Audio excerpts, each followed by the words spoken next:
La vision du GPS. À ne pas se tromper, il ne s'agit pas de rupture générationnelle. Il ne s'agit pas de prise d'ascendance d'une génération sur une autre. Génération solidaire. Il s'agit de créer un trait d'union entre toutes les générations pour faciliter non seulement la transmission du témoin, mais aussi pour garantir la protection des acquis. Il s'agit d'une valeur fondamentalement africaine qui mérite d'être mise au service de la démocratie. Cela permet de répondre à l'idéal de la construction de la nation qui veut que toutes les générations se donnent la main et s'unissent à cet effet. Peuple solidaire, c'est le cœur de la priorité de Générations et Peuples solidaires face à la problématique de la construction de la nation ivoirienne. Il s'agit là de travailler à recréer l'entente, l'amour, la solidarité et l'union entre les différents peuples de Côte d'Ivoire qui ont le devoir de vivre ensemble dès lors qu'ils se sont retrouvés réunis sur ces terres après le tracé des frontières. Générations et peuples solidaires. Il s'agit donc de transcender des barrières générationnelles, les barrières ethniques, les barrières religieuses, les barrières partisanes pour unir les filles et les fils de Côte d'Ivoire pour bâtir, par des efforts de tous, une nation paisible et prospère et que tous nous profitons des fruits de notre travail. Le statut de GPS. Générations et peuples solidaires n'est pas un parti politique.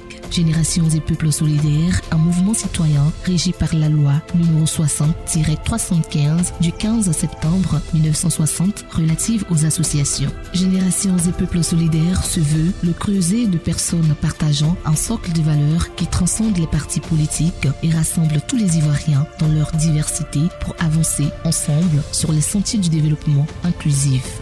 Générations et peuples solidaires est un mouvement citoyen fondé sur la participation populaire et la démocratie participative.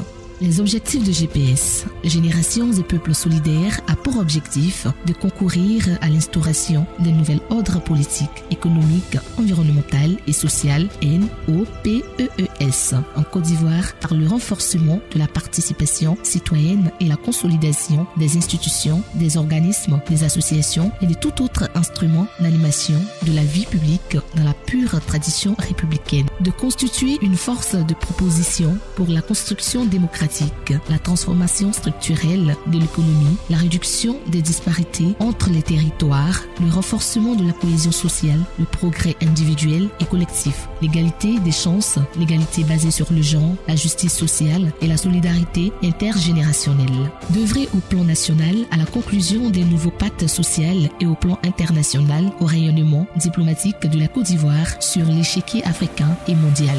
De fédérer toutes les énergies nationales et celles de la diaspora en une synergie d'action pour préserver les acquis, maintenir la paix sociale et projeter la nation ivoirienne vers un futur désirable. Le président de GPS, son état civil, Soroki Bafoury Guillaume, 47 ans, né à Kofi-Plé dans la sous-préfecture de Diawala, au nord de la Côte d'Ivoire. Son parcours scolaire et universitaire, études primaires à Niélé et à Mankono, CP en 1985.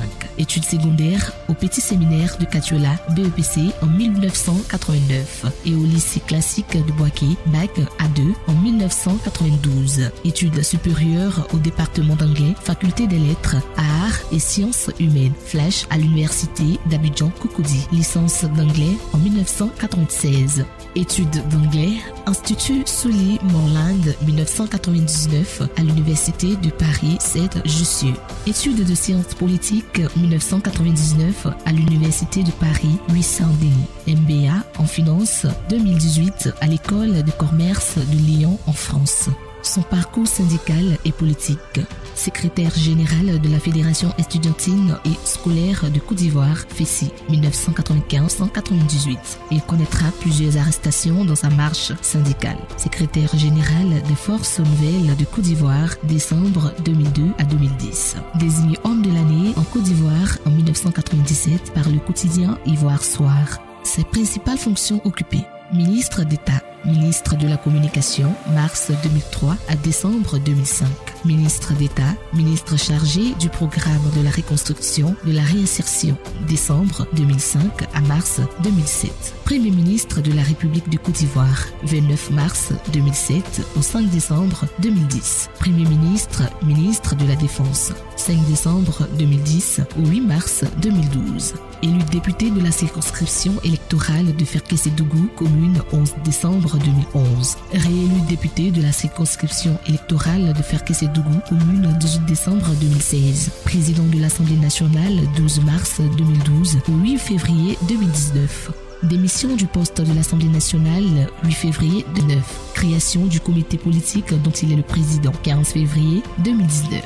Création du mouvement citoyen Générations et Peuples Solidaires dont il est le président 26 juillet 2019. Ses principales actions et résultats obtenus à la FESI. Multiplication des sections de la FESI dans l'ensemble des établissements scolaires et universitaires sur l'étendue du territoire national. Lutte pour l'amélioration des conditions de vie des élèves et étudiants de Côte d'Ivoire.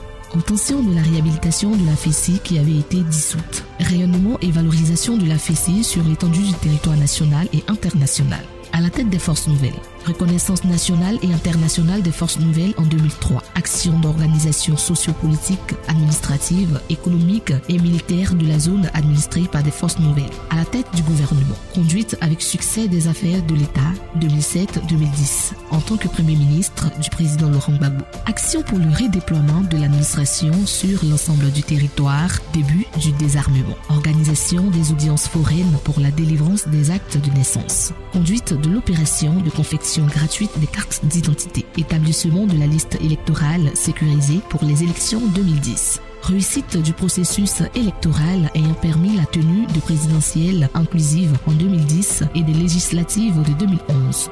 Mise en œuvre des programmes économiques pour l'obtention du point d'achèvement de l'initiative PPTE qui a permis d'effacer la dette extérieure. En tant que Premier ministre, ministre de la Défense du président Alassane Ouattara 2011-2012, action décisive pour le respect des résultats des élections présidentielles pour la restauration de l'autorité de l'État suite à la crise post-électorale, début de l'organisation des forces républicaines de Côte d'Ivoire FRC à travers la réforme de l'armée, redéploiement de l'administration post-crise sur toute l'étendue du territoire, démarrage des grands chantiers de reconstruction du pays.